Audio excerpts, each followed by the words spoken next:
matakot siyang magloko sa relasyon ninyo dahil pakiramdam niya ay lagi kang nakabantay or lagi kang nakasunod sa kanya.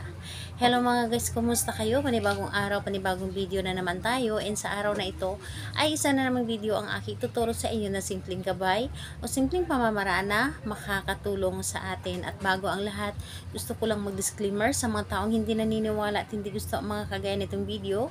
Please skip this video at maghanap kayo ng videos na gustong gusto nyo, dahil ang video na ito ay para lamang ito sa mga taong naniniwala and gusto mag-try. Sa lahat po ng mga nagko-comment dito sa aking video dito sa loob ng aking channel, mag-ingat sa lahat ng mga nagre-reply sa inyo na dinadala kayo sa kanilang WhatsApp in mo po upang makaiwas po tayo sa scam. Ngayon po ituturo ko sa inyo paano hindi magloko ang inyong relasyon. Paano upang matakot siya na magloko sa inyo or lokohin kanya.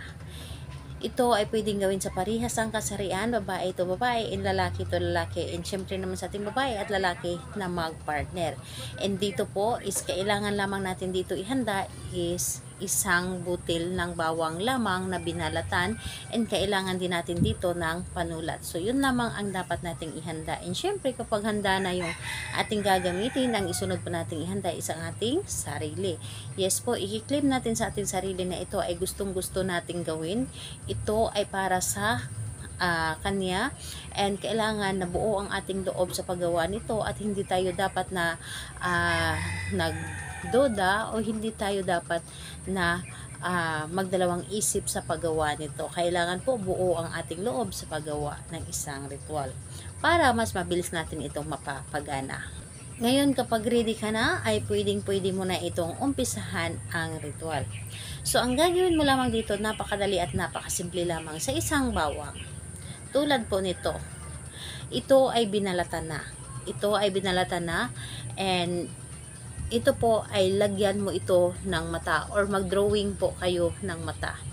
Mag-drawing kayo ng mata sa isang bawang, at kapag na-drawing nyo na yung mata dito sa likod, kung ano man yung pangalan niya at apelyido, isusulat po ninyo dito ang kanyang pangalan at apelyido ng taong inyong ginawan.